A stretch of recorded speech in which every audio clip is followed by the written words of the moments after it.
Assalamualaikum warahmatullahi wabarakatuh. Waalaikumsalam. Salam sehat. Semoga Allah Subhanahu wa taala, Tuhan semesta alam, senantiasa melimpahkan nikmat sehat untuk kita. Kali ini kembali kita ngobrol bebas. Kebetulan temanya tentang seputar PMI ya. Judul gimana nantilah. Kita bikin. Belum ada judul. Belum ada judul. Kayak Bandung. Ada jadi. Iya, masih ingat zaman dulu ya. Baru ketahuan. Saya akan coba perkenalkan satu persatu. Iya. Siapa tahu banyak yang belum kenal.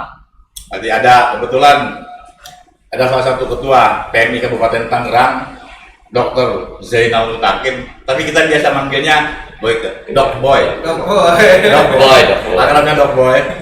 Assalamualaikum Dok. Waalaikumsalam warahmatullahi wabarakatuh. Allah. Dan juga ada. Lu kenalin gue Zainal Mutakin, jadi gue merasa Gede. Kalau Zainal Mutakin tuh waktu dia lagi jadi ustaz. Ya, kalau lagi praktek Dok Boy. Ada juga tengah-tengah kita, alhamdulillah Ketua PMI Kota Tangerang, Kawan lama. kawan perjuangan. udah kayak alat-alat dong, kawan lama. Oman Jumansa ya. Assalamualaikum warahmatullahi wabarakatuh. Waalaikumsalam warahmatullahi wabarakatuh. Ini berdua ini sebetulnya orang-orang yang saat ini betul-betul di organisasi yang mulia. Organisasi sangat mulia Sekarang ini. karena ya memang ngumpulin orang-orang sakit biar sembuh, maksudnya ngumpulin itu bukan biar sakit. Dan kebetulan saya juga ditemani oleh Boyke Ahmad, ex ASN. Ini berita senior. Pensiun. Ada dua Boyke di sini. Iya. Oke, kita mungkin ngobrol-ngobrol bebas aja sih. Yang pasti seputar PMI, banyak juga orang yang nanya-nanya, kalau nggak salah ada bagaimana mendonor di saat pandemi, apakah mesti pakai surat setelah vaksin atau bagaimana. Ini kadang-kadang yang biasa donor jadi mundur maju. Nah, sementara kebutuhan darah mungkin Pasti. banyak sekali orang membutuhkan. Pertanyaan ini untuk dua-duanya nih. Tapi yang pasti Dok Boy dulu lah. Sebelum kita berkembang kemana-mana, gimana strateginya gitu kan untuk memberikan pencerahan kepada masyarakat, terutama kepada para pendonor di masa pandemi seperti ini. Apa saja syarat-syaratnya? Apa biasa seperti biasa sebelum adanya pandemi COVID ini, atau ada ketentuan-ketentuan tertentu? Gitu Dok. Santai aja nih ya. Santai. Kalau nanya begitu kayak panelis gitu, cara ngomong bupati. Riksan nih. Amin. Dua mati. Itu apa ada kode? Saya sekarang aja ada di dalam organisasi. Begitu dah. Tapi kan belakang-belakangnya adalah latar belakang yang lain. Organisasi yang betul-betul segala macam. Ya kan apa-apa detail. Iya. Kita ini berorganisasi di non partisan. Benar nggak Pak? Iya. Iya. Kemanusiaan lagi. Kemanusiaan. Organisasi kemanusiaan. Yang kita urusin manusia. Iya. Gimana? Ya kalau donor memang pada saat pandemi ini itu bukan cuma ekonomi, tapi donor darah ya kita ini, terutama saya unit donor darah ya, unit donor darah. Itu UDD terpukul gitu ya. Jadi stok darah kita juga kosong, apa segala macam. Jadi orang sebenarnya bisa saja jadi takut untuk berdonor darah karena kerumunan satu ya, dan itu juga dibatasi sama aturan-aturan pemerintah ya, dimana pokoknya orangnya nggak boleh berkerumun apa segala macam, dan juga instansi juga melarang itu kerumunan di pabrik ya, terutama ya Bang ya, di pabrik itu semua rata-rata off digagalkan karena ketika pabrik itu ada yang ini, yang positif ya kita misalnya kayak donor kita ya, akhirnya repot juga kita gitu. Jadi memang serba salah kita mah gitu ya. Padahal ya benar tadi, benar kata Bang Ocep, kalau darah itu kan nggak nunggu pandemi, nggak nunggu PPKM. Iya. Kan? Setiap hari orang butuh. Nggak berarti ada pandemi itu jangan ada yang tabrakan. Kayak tadi yang thalassemia itu butuh setiap hari ini, setiap minggunya butuh, gitu kan. Nah, kalau lagi istilahnya nggak dicas, lobet dia, udah selesai dia, gitu. Nggak bisa WA. Nggak bisa. Lobet. Dorong-dorong WA gitu. Tapi sebelum lanjut saya dorong dulu. Oh, udah dorong ini. Kurang ya somboknya. Iya. Gitu yang dia Bang Ocep. Jadi kiat-kiatnya maksudnya, strateginya, betul, supaya strateginya kita sudah banyak ya, Iya. ya sudah banyak kita bikin strategi dan alhamdulillah di Kabupaten Tangerang kebetulan saya menciptakan satu sistem ya supaya orang tidak berkerumun itu dengan pendaftaran donor darah secara online. Gitu, namanya pakai aplikasi Sidoni waktu itu yang sekarang ini ya, dan alhamdulillah Sidoni ini juga bermanfaat juga nih gitu ternyata buat teman-teman yang mau donor, jadi nggak nunggu macam-macam gitu, nggak kerumunan, dia datang tinggal nanti bawa handphonenya scan aplikasi tadi gitu, jadi nggak udah nulis lagi zaman dahulu gitu ya gitu. Jadi kita Sidoni itu apa dong? Sidoni itu aplikasi donor darah, jadi singkatan dari Sistem Informasi Donor Darah Indonesia. Oh, bukan. Saya pikir ada kaitannya dengan ketua BNPT, tidak ada ya? Oh, lewat? Ketua BNPT kan Doni. Oh, Doni. Dari Manado ya itu ya. Nggak ada, iya. Iya, nggak ada itu Sidoni. Ya jadi ya itu aplikasi yang saya ciptakan sih tahun 2019 sebelum pandemi itu. Jadi kita launching sebelum pandemi ya. Begitu ada pandemi di tahun 2020 itu, ya alhamdulillah itu yang sangat membantu juga. Tapi tetap apa namanya kita prokes tetap jalan dan karena nggak boleh berkumpul juga, jadi ya donor berkurang lah. Agak keteteran gitu ya? Keteteran banget Bang. Ya, saya pernah dengar juga nih sebelum ke PMI Kota. Ada program-program kabupaten dulu tuh namanya kaitan dengan musisi ya. Kaitan dengan musisi kalau nggak salah namanya Rock and Blood, Pak. Ya. Nah itu masih berjalan atau karena ada pandemi terus atau bagaimana tuh? Rencana memang di tahun 2020 kita mau bikin tuh Rock and Blood lagi yang kedua gitu. Tapi ya dihantam COVID. Sebenarnya banyak program yang kita mau angkat gitu ya untuk menjadikan salah satu donor darah itu lebih menarik, lebih bergaya hidup anak muda gitu ya. Itu dengan salah satunya itu dengan Rock and Blood gitu. Tapi sudah pernah berjalan kan? Sudah pernah berjalan. Nah, di tahun 2020 saya udah bikin programnya tuh. Di tahun 2019 kan kita bikin rencana kerjanya tuh. Di tahun 2020 kalau nggak salah di bulan Oktober. Nah itu kita mau ada bikin itu. Bahkan di tahun di 2020 di bulan September kita tadinya mau bikin Blood Runner dengan memanggil bintang tamunya Cristiano Ronaldo. Gila nggak lu? Serius. Bukan main. Iya. Udah ada proposalnya dan udah ada yang nge-backup gitu. Udah ada yang nge-backup waktu itu. Mudah-mudahan. Membludak maksudnya, jadi donor darah semakin banyak. Amin. Tapi ya itu kena di 2020 kena COVID semuanya habis gitu, buyar semuanya. Bukan salah PMI. Nah, terus di PMI Kota juga ada juga sebetulnya program-program andalan ketika Om Andi Mansah ini menjadi ketua di sana. Jadi supaya kita masyarakat kota juga tahu, ngomong ya baik, jalan nggak? Apa sih kira-kira yang kiat-kiat yang itu? Yang pertama memang donor darah nggak boleh berhenti. Amin. Ya, harusnya. Dan di era COVID ini juga tetap bisa aman kok. Dengan kita atur prokes segala macam. Yang kedua memang tadi seperti Bung itu bilang, memang karena COVID, orang harus keluar, ditambah lagi setelah vaksin nggak boleh berdonor beberapa hari, ini mengakibatkan memang stok darah berkurang. Tapi kita punya kiat adalah dengan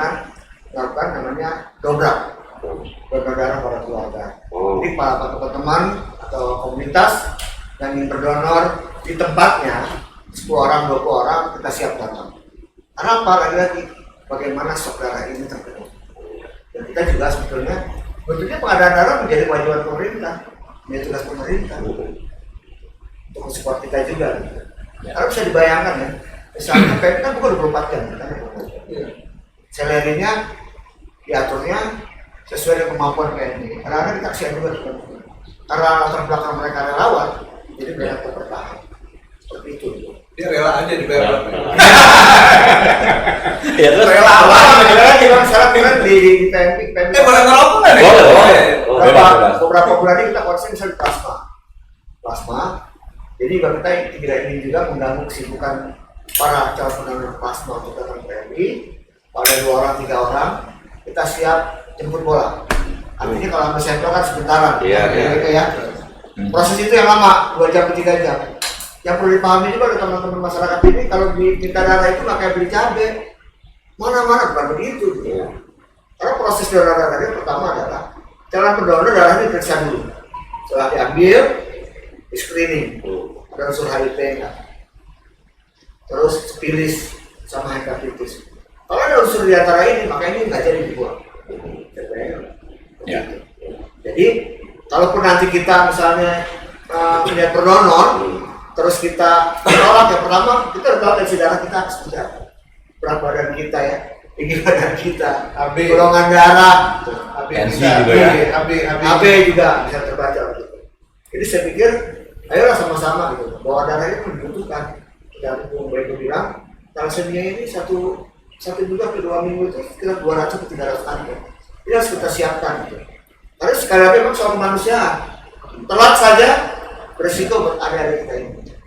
Jadi itu saya berharap masyarakat, donor darah. Donor itu sehat, jantung sehat, status darah Anda menyelamatkan jiwa sesama. Itu mudah sekali gitu.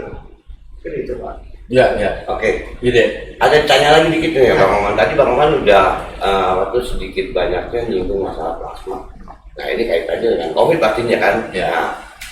Nah kalau yang kita mau tanyakan, kalau misalnya donor darah biasa, gitu kan, itu udah jelas banyak lah.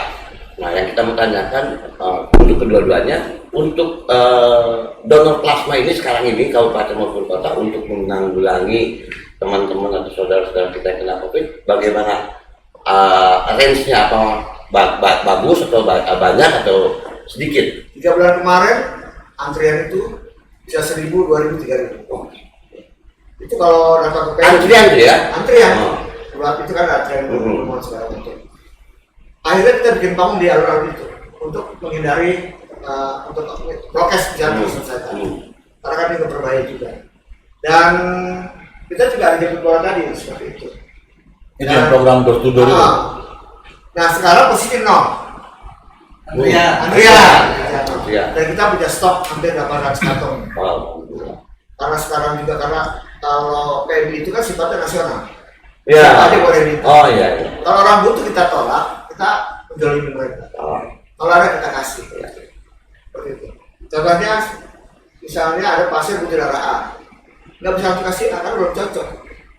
Maka si pasien melalui rumah sakit kan mau sampel darah, dicocokin dulu. Itu waktu juga. Ya. Seperti itu. Ya. Kalau di kabupaten gimana dok? Sama. Kaitan dengan Sadarnya masalahnya ya. Iya. Sama. Emang plasma ini kan nggak semua orang yang bisa mendonorkan. Yang mau dan bisa mendonorkan. Plasma ini diambil dari orang yang pernah terpapar COVID gitu. Dan itu juga tidak semua orang yang terpapar COVID bisa menjadi pendonor.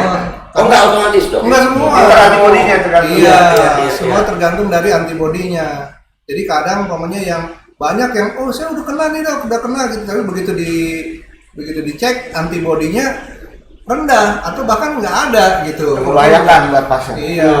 Jadi itu kita mesti seleksi juga gitu. Jadi dari kemarin umpamanya dari 75 nih, atau dari 40 kemarin yang saya lakukan, ada datang dari angkatan 40 nih mantan COVID semua dok. Oke, iya kita cek semuanya 40-nya. Cuman 2 lu yang lolos. Dari 40? Iya. Berarti nggak otomatis bahwa Nggak. yang terkena COVID itu bisa jadi donor Berapa plasma. biaya keluarga PMI? Oh iya. Iya. 400.000 loh. Itu 40 kita seleksi semuanya tuh gitu ya. Dan sekarang ya alhamdulillah kita lebih selektif. Sekarang di Kabupaten Tangerang ada pemeriksaan yang namanya SRBD, itu Spike Respon Binding Domain yang khusus spesifik buat si antibody COVID-nya. Dan itu harganya lebih mahal lagi daripada yang itu gitu. Tapi kita mesti lakukan itu supaya apa? Supaya safety, supaya aman, orang yang dapat darah dari kita itu aman gitu. Jadi kita kemarin baru datangkan alatnya. Pak Bupati juga udah sempat kita periksa juga gitu ya untuk tes pertama berapa sih antibody dia setelah divaksin nih gitu, kelihatan juga gitu apakah perlu booster apa enggak. Nah itu pemeriksaan itu cukup panjang gitu. Jadi ada pemeriksaan titer, ada pemeriksaan tadi Bang Oman bilang infeksi menular ya segala macam, dan prosesnya juga itu lama gitu, karena proses pengambilan darahnya juga lama dan pemisahan serta itu mesti dibekukan kalau itu makan waktu dan biayanya juga lumayan. Dan perlu diingat biaya PPD ini cuma 2.250.000. Nah itu perlu diingat, dan biaya itu ditanggung sama PMI semuanya, tidak ada subsidi dari pemerintah. Tidak ada. Iya gitu. Jadi kita ya berjibaku lah gitu. Ya itulah nilai-nilai kemanusiaan yang kita saling gitu kan. Itu tetap walaupun kemanusiaan kan butuh juga pasti Iya. support finansialnya itu. Strateginya seperti apa dok supaya bisa berjalan Orang dengan sudah baca, lancar? ini menjadi tanggung jawab pemerintah sebetulnya. Ya Nah, kan? kalau Palang Merah memang suatu organisasi yang istilahnya mitra ya kalau saya bilang Ya, sama mitra pemerintah. Pemerintah. Dia bukan ASN tapi dia mitra untuk pemerintah. menjalankan, terutama dibilang kemanusiaan, baik itu dari bencana maupun darah ya. Nah, dan ketentuan harga itu sudah dipatok sama kementerian dan juga sama pemerintah. Itu kita mah nggak ngelebihin, nggak ngurangin. Lebih nggak boleh, kurang nggak boleh. Kurang nggak boleh. Apalagi kurangin. Iya, atau ngurangin mah tuh kasihan gitu karyawan tadi kata relawan gitu kan. Kasihan. Balik lagi ke ini dong. Balik lagi ke masalah donor nih. Donor. Kan banyak juga orang yang bertanya, aman nggak kalau donor darah di masa pandemi seperti sekarang ini? Oh, aman. Dan itu apakah mesti nunggu vaksin ke-1, vaksin kedua, atau seperti apa? Sekarang ada aturan baru ya. Dulu memang kita nunggu sekarang ada aturan vaksin pertama kalau mau donor darah silakan ya kan. 3 hari tanpa gejala. Jadi gini kan setelah vaksin. Setelah vaksin pertama ada gejala apa enggak nih? Ada panas enggak? Ada demam? Ada demam enggak? Ada pilek enggak? Ada batuk enggak? Gitu. Kalau enggak ada 3 hari boleh donor. Boleh donor. Vaksin kedua 7 hari. Setelah vaksin ada gejala apa enggak? Gitu. Ditunggu sampai tidak ada gejala itu boleh donor. Gitu. Nah kalau orang yang belum vaksin, kalau orang yang belum vaksin boleh nggak apa-apa. Kan kita juga melakukan prokes tadi yang Bang Maman bilang. Jadi selalu pakai masker, jaga jarak. Iya jadi Keluar disuruh cuci tangan dulu. Oh iya. Suhu tubuh. ya, jadi clear bahwa pendonor Nggak ada segala macam. Nggak ada isu. Jadi tidak ada halangan apapun bagi pendonor apabila memang mau mendonor darahnya di masa pandemi. Nggak ada. Bahkan dipermudah dengan adanya tadi link-link untuk tidak berhubungan langsung bisa melalui aplikasi. Nah, itu kan bisa. Ya. Nah itu salah satu kiat gimana caranya kita untuk coba menjaring masyarakat untuk tetap berdonor darah. Gitu. Tapi kan kembali lagi pada saat-saat tertentu itu kita ada yang namanya PPKM. Biar bagaimanapun juga yang namanya donor darah pasti akan berkerumun. Ada banyak, ngumpulin banyak orang lah. Kerumunan kita bisa atur sebenarnya. Setiap donor darah, kegiatan donor darah kita selalu jaga jaraknya tuh diatur, ya. Jaraknya diatur, cara umpamanya ini juga sesuai dengan prokes itu selalu kita terapkan. Nah terus gini dong, kalau komunitas, lembaga pendidikan atau apapun gitu mau menyelenggarakan donor darah itu seperti apa? Surat Apa saja gitu persyaratannya? Tinggal kalau di saya tinggal di daftar bersurat atau enggak di aplikasi saya itu ada cara untuk bikin agenda. Jadi kalau ngomongin komunitas Aboike nih, mobil nih. MBCTR mau donor darah tinggal klik sini.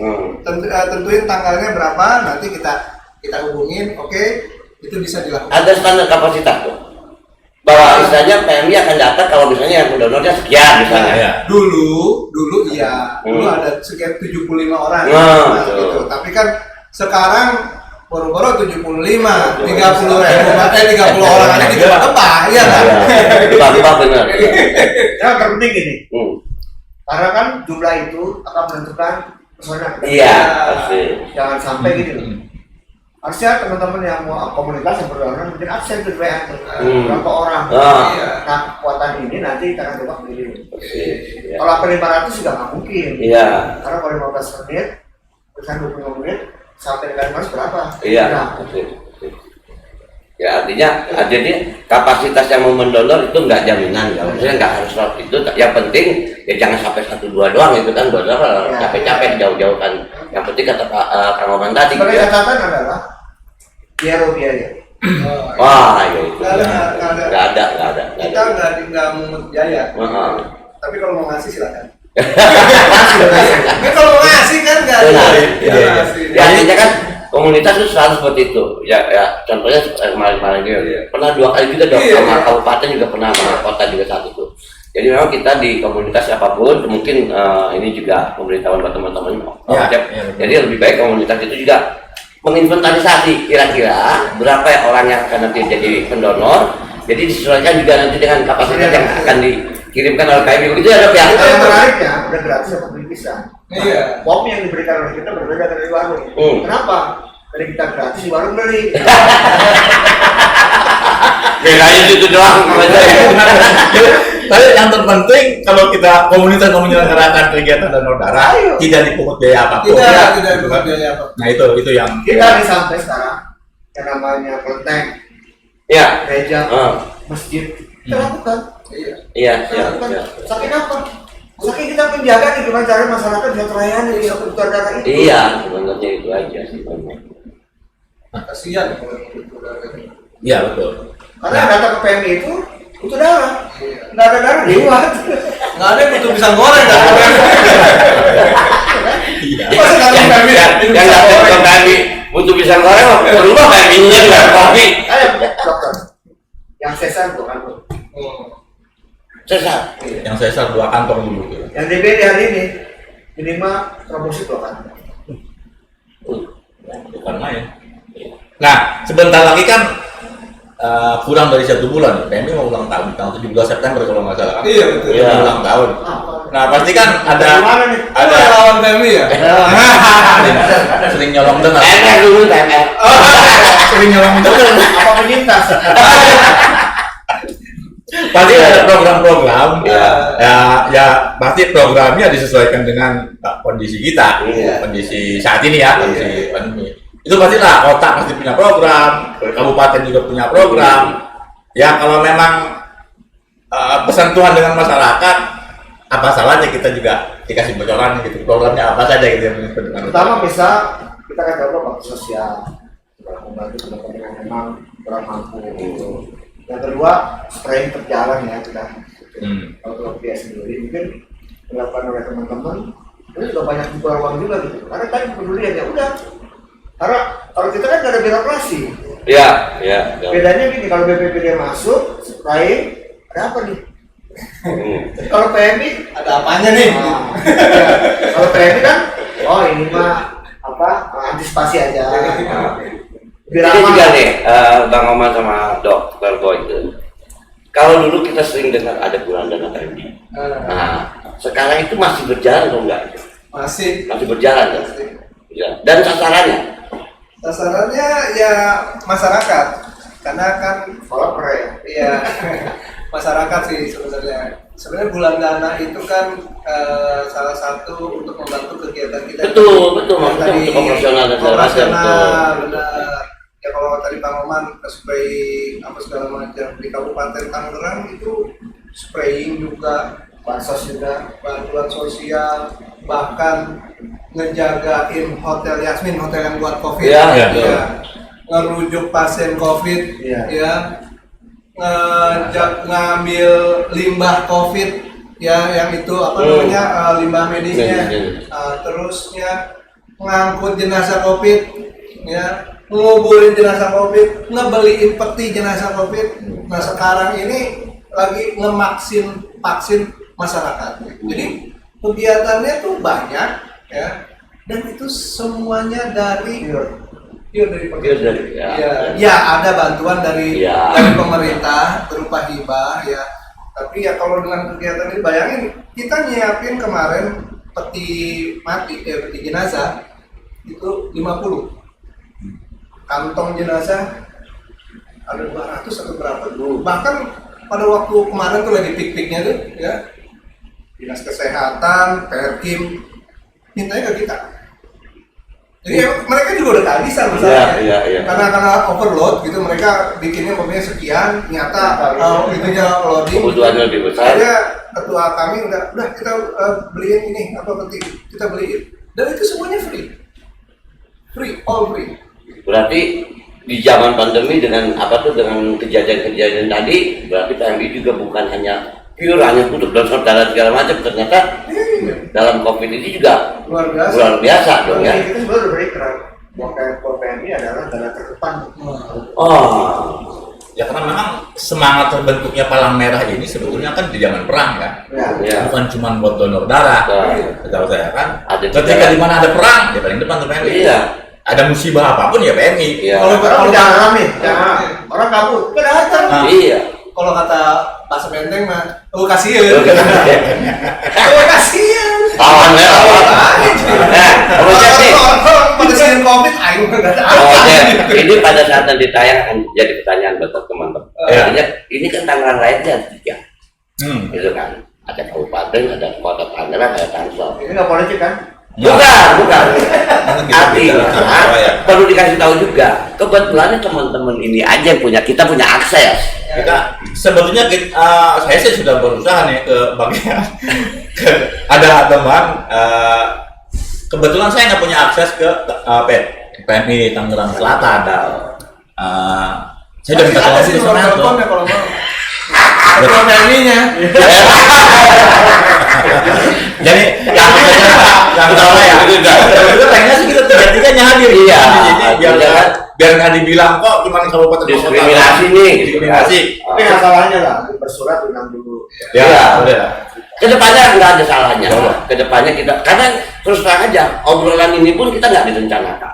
Karena memang kita punya.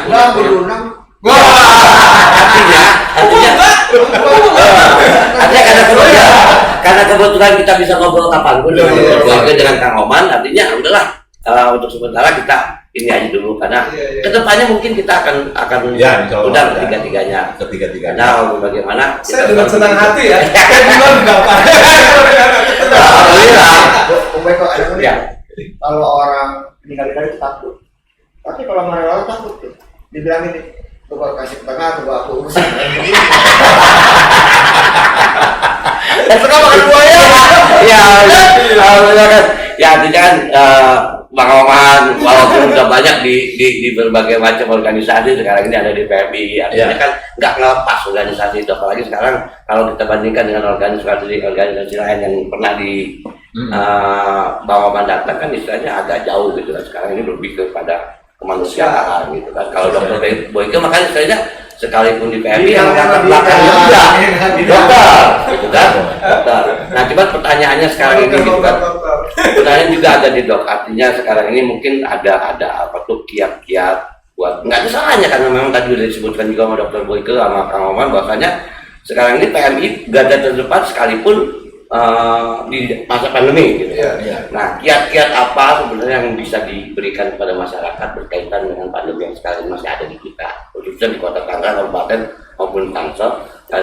Apa sebenarnya yang harus dikedepankan oleh masyarakat untuk kita jadi nggak usah takut atau gimana? Itu Motivasi lah. Motivasi lah. Motivasi, nggak usah takut sama siapa nih? COVID. Oh, Nah, COVID. nggak usah takut sama COVID. Oh, Makanya.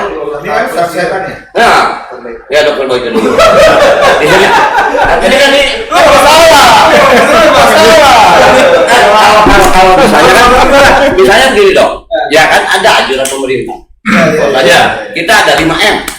Ya, cuci tangan, bla bla bla segala macam. Mungkin ada kiat-kiat lain. Oh, itu kalau kasih PMI bagus loh, 5M. Iya, apa tuh? Buat apa tuh? 5M.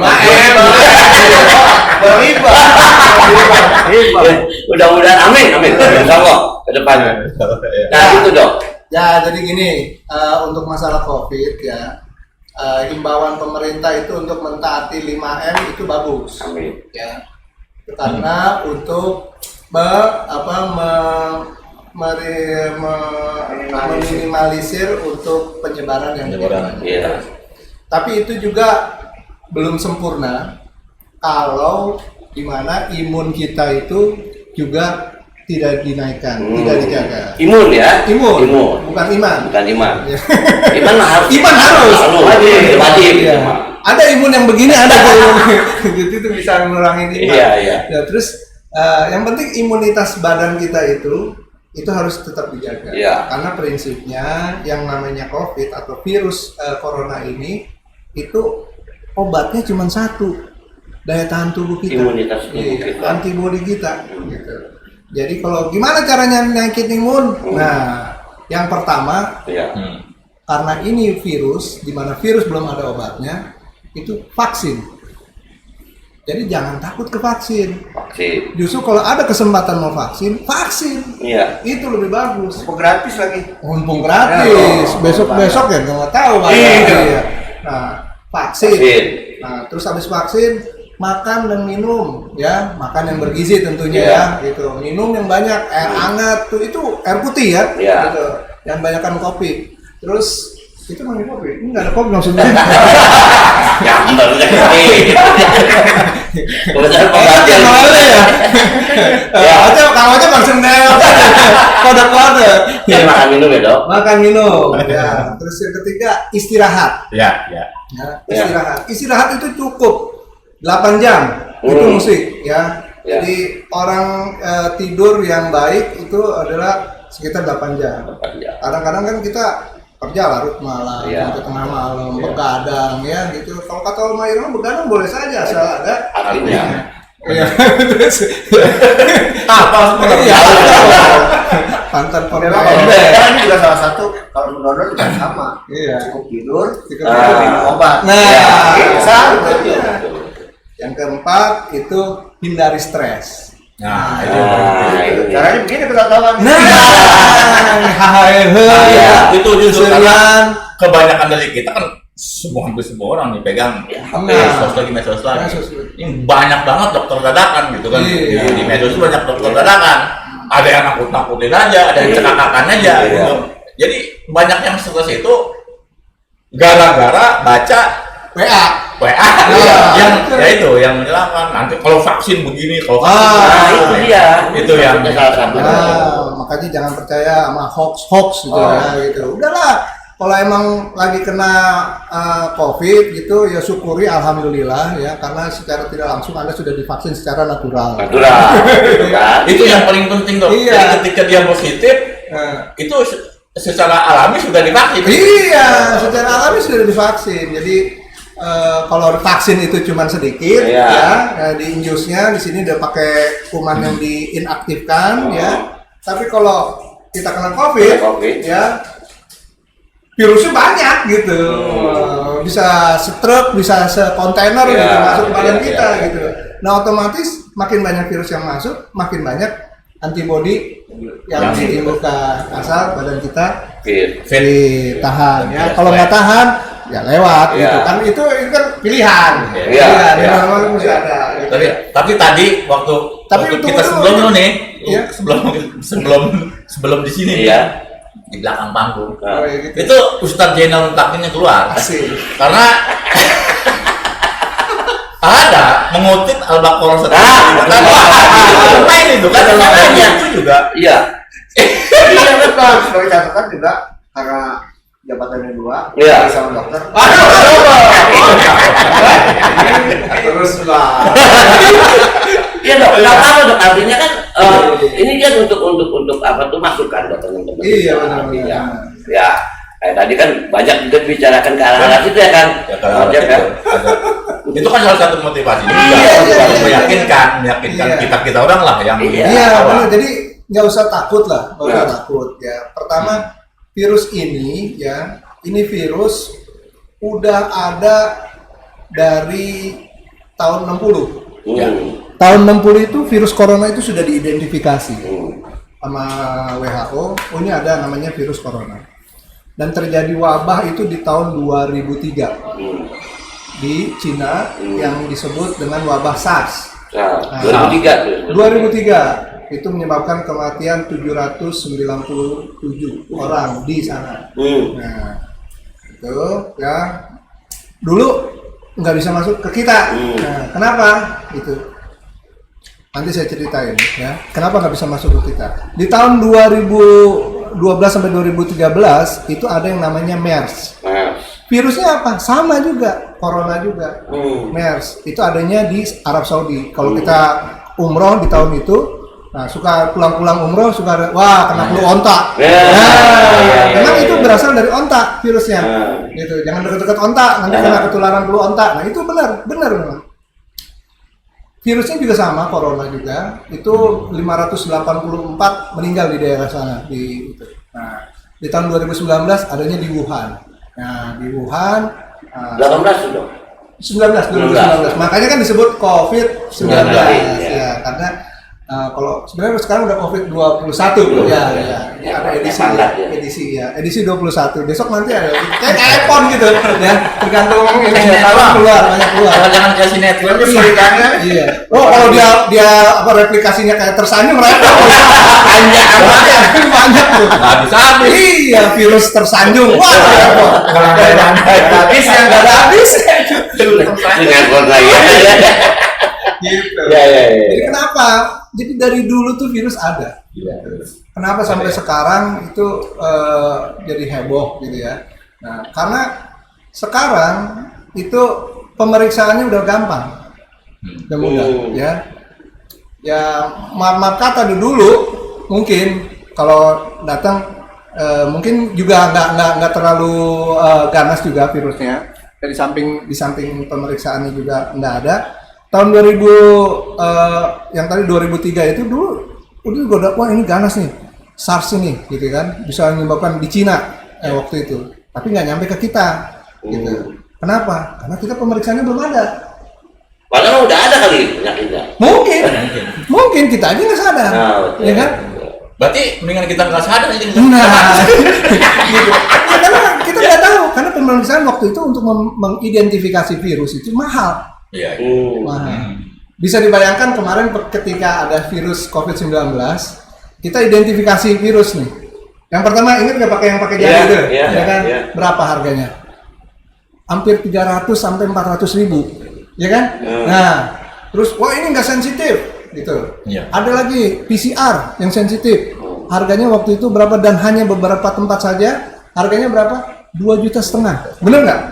Iya kan? Tergantung mau cepat mau lama. Nah iya enggak, itu waktu itu kan cuma ada di Bapelkes apa di mana gitu, di Ekman pemeriksaannya itu, karena untuk pemeriksaan itu butuh alat yang ini peralatan yang canggih di segala macam untuk memisahkannya.